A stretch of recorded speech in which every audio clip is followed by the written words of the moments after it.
बिस्मिल्लाहिर्रहमानिर्रहीम। अस्सलाम वालेकुम। मुअज़्ज़िज़ सामीन, जब अल्लाह ताला ने इस पुरअसरार कायनात को तहलीक फरमाया तो अल्लाह ताला ने हज़रत आदम अलैहिस्सलाम की तहलीक से पहले दो महलूकात को पैदा किया, एक नूरी और दूसरी नारी। नूरी महलूक नूर से पैदा किए गए फरिश्ते हैं जो आसमानों में रहकर दिन रात इबादत इलाही में मसरूफ़ रहते हैं। इनके यहाँ औरतें नहीं होती और ना ही इनकी नस्ल चलती है। नारी महलूक जन्नात हैं जो आग से पैदा किए गए हैं। ये ज़मीन पर रहते थे और उनके यहाँ औरतें भी होती थीं और उनकी नस्ल भी खूब फैलती थी। रिवायात में आता है कि जन्नात में सबसे पहले समून जिन को पैदा किया गया। अल्लाह ताला ने समून जिन को पैदा करके ज़मीन पर भेजा और इसके लिए एक जिन लड़की को भी पैदा फरमा दिया। इस तरह इस जिन ने इस लड़की से शादी कर ली जिससे इनकी नस्ल खूब बढ़ी और ये जन्नात इतने ज़्यादा हो गए कि पूरे रुए ज़मीन पर फैल गए।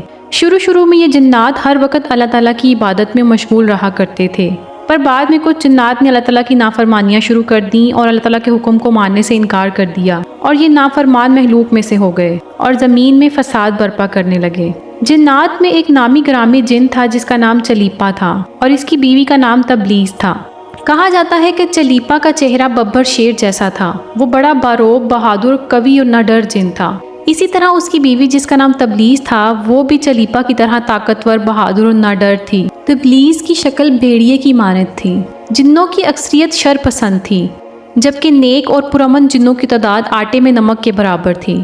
नाज़रीन इकराम, फिर ऐसा हुआ कि चलीपा और तबलीस के मिलाप से एक बच्चा पैदा हुआ जिसका नाम अज़ाज़ील रखा गया। ये भी अपने वालिदैन की तरह बहुत बहादुर और दराज कद था। रिवायात में आता है कि आदम अलैहिस्सलाम की तहलीक से 50,000 साल कबल या इससे भी पहले ज़मीन पर जिन्नों का अरूज था। हर तरफ जिन्नात ही जिन्नात थे, हर वक्त फितना और फसाद फैलाते थे। तब अल्लाह ताला ने फरिश्तों से कहा कि ज़मीन पर जाओ और इन जिन्नों से जंग करो। लिहाजा ज़मीन पर फरिश्तों और जिन्नात के दरमियान एक खौफनाक जंग हुई। इस खौफनाक जंग में फरिश्ते गालिब आ गए। बहुत से जिन्नात मारे गए जिसमें अज़ाज़ील के वालिदैन भी थे और बाकी जन्नात को अल्लाह के हुक्म से कैद कर लिया गया जिनमें अज़ाज़ील भी शामिल था। फरिश्ते फिर इन जन्नात को कैद करके आसमान पर ले गए। इस तरह शैतान भी इनके साथ आसमानों पर चला गया। वहाँ फरिश्तों को हुक्म मिला कि अज़ाज़ील की बेहतरीन परवरिश की जाए और बेहतरीन तरबियत दी जाए। फरिश्तों ने अज़ाज़ील को इबादत करने के बेहतरीन तरीके सिखाए जिसकी वजह से अज़ाज़ील अल्लाह ताला का बहुत इबादत गुजार बंदा बन गया। नाज़रीन कराम, इस तरह अज़ाज़ील बहुत काबिल बन गया और अल्लाह ताला ने अज़ाज़ील को फरिश्तों पर उस्ताद मुकर्रर कर दिया। इस तरह फरिश्ते अज़ाज़ील के पास आते और इल्म हासिल करते। मुअज़्ज़िज़ सामीन, इस तरह अज़ाज़ील फरिश्तों के दरमियान बहुत मगरूर मशहूर हो गया। उसका हदफ अल्लाह ताला का सबसे मुकर्रब और इबादत गुजार बंदा बनना था जिसके लिए दिन रात वो इबादत में मसरूफ़ रहता। वक्त गुजरने के साथ साथ वो अपनी काबिलियत की बिना पर अल्लाह ताला का कुर्ब हासिल करता चला गया जिसकी वजह से पहले आसमान पर उसे आबिद कहा जाता, दूसरे आसमान पर जाहिद, तीसरे आसमान पर आरिफ, चौथे पर वली, पाँचवें पर तकी, छठे पर खाजिन और सातवें आसमान पर अज़ाज़ील के नाम से पुकारा जाता। हज़रत काब बिन अहबार रज़ी अल्लाह तआला अन्हो फरमाते हैं कि इब्लीस 40,000 बरस तक जन्नत का खजांची रहा, 80,000 बरस तक मलाइका का साथी रहा और 1,000 बरस तक रूहानियत की सरदारी के मनसब पर फाइज रहा। लौहे महफूज में इसका नाम इब्लीस लिखा हुआ था। ये अपने अंजाम से गाफिल और खात्मे से बेखबर था। मुअज़्ज़िज़ सामीन, अल्लाह तबारक ताला का हमेशा से एक दस्तूर है कि वो अपनी राय को सबसे अलग थलग रखते हैं और किसी को भी इस अमर की खबर नहीं हो पाती।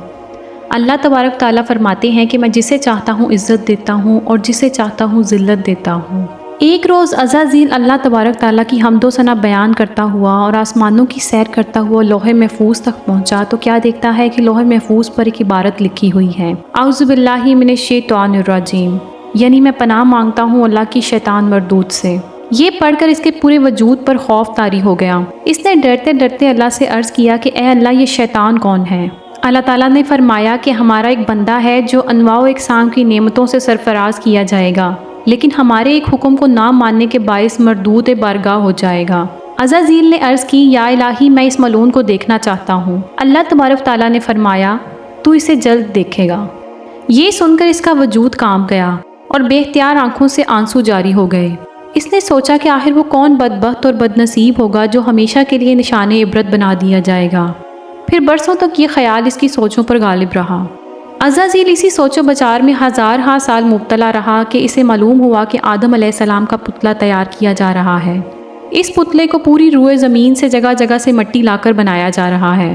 मुख्तलिफ़ जगहों से मिट्टी शामिल करने की हिकमत यह है कि इस पुतला की नस्ल मुख्तलिफ़ शक्लों में नमूदार हो सके। اللہ عز و جل نے آدم علیہ السلام کے پتلے کو اپنے دست قدرت سے پیدا فرمایا اور یہ بغیر روح کے 40 سال تک اسی طرح پڑا رہا۔ فرشتے جب اس کے پاس سے گزرتے تو گھبرا جاتے۔ ان میں سب سے زیادہ گھبرانے والا عزازیل تھا۔ یہ اس کے پاس سے گزرتا تو اسے مارتا، جس کی وجہ سے اس جسم سے ایک ایسی آواز نکلتی جیسے کھنکھناتی مٹی کی ٹھیکری سے نکلتی ہے۔ ابلیس اس جسم کے منہ سے اندر داخل ہو جاتا اور پیچھے سے نکل آتا اور فرشتوں سے کہتا کہ تم اس سے نہ ڈرو، یہ تو اندر سے خالی ہے، اگر میں اس پر مسلط ہو گیا تو اسے ہلاک کر ڈالوں گا۔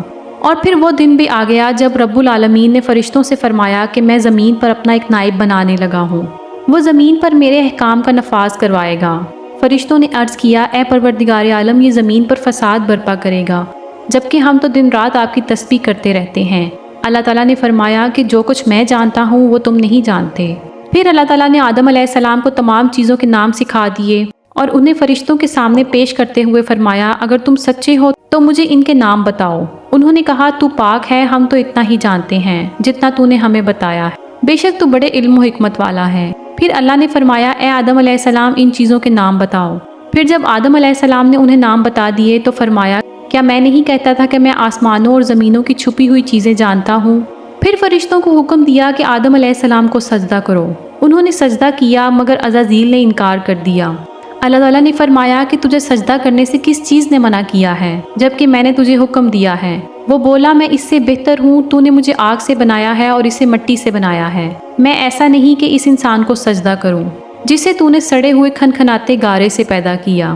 اللہ نے فرمایا، اب تو یہاں سے نکل جا، کیونکہ تو مردود ہو گیا ہے اور قیامت تک تجھ پر میری پھٹکار ہے۔ شیطان نے کہا، اے میرے رب، مجھے روز محشر تک مہلت دے دے، جا، میں نے تجھے متعین وقت کے دن تک مہلت دی۔ پھر شیطان نے کہا کہ مجھے تیری عزت کی قسم، میں ان سب کو یقیناً بہکاؤں گا۔ اللہ تعالیٰ نے فرمایا، یہاں سے ذلیل و خوار ہو کر نکل جا، ان میں سے جو شخص تیرا کہنا مانے گا میں ان سب کو جہنم سے بھر دوں گا۔ اور یوں بارگاہ خداوندی سے دھتکارے جانے کے بعد عزازیل سے وہ ابلیس بن گیا اور اپنے غرور و تکبر کی بنا پر ہزاروں سالوں کی عبادت اور ریاضت بھی ضائع کر دی اور اسے عرش سے فرش پر پٹک دیا گیا۔ معزز سامعین، قرآن پاک میں عزازیل کو 88 بار شیطان اور 11 بار ابلیس کے نام سے پکارا گیا ہے اور انسانوں کو اس کے شر سے دور رہنے کا حکم دیا گیا ہے۔ اللہ تبارک تعالیٰ نے 1,24,000 پیغمبروں کو دنیا میں مبعوث فرما کر قوموں کو شیطان کے مکر و فریب سے بچنے کی تلقین فرمائی ہے۔ معزز سامعین، روایات میں آتا ہے کہ جب قرب قیامت میں دوسرا سور پھونکا جائے گا تو اس وقت اللہ تبارک تعالیٰ شیطان کو دردناک موت عطا فرمائے گا اور اس کے بعد شیطان مردود کو ہمیشہ ہمیشہ کے لیے جہنم میں داخل کر دیا جائے گا۔ آخر میں اللہ تعالیٰ سے دعا ہے کہ مرتے دم تک اللہ تعالیٰ ہمیں اپنا فرما بردار بنائے رکھے اور شیطان کے شر سے محفوظ رکھے، آمین ثم آمین۔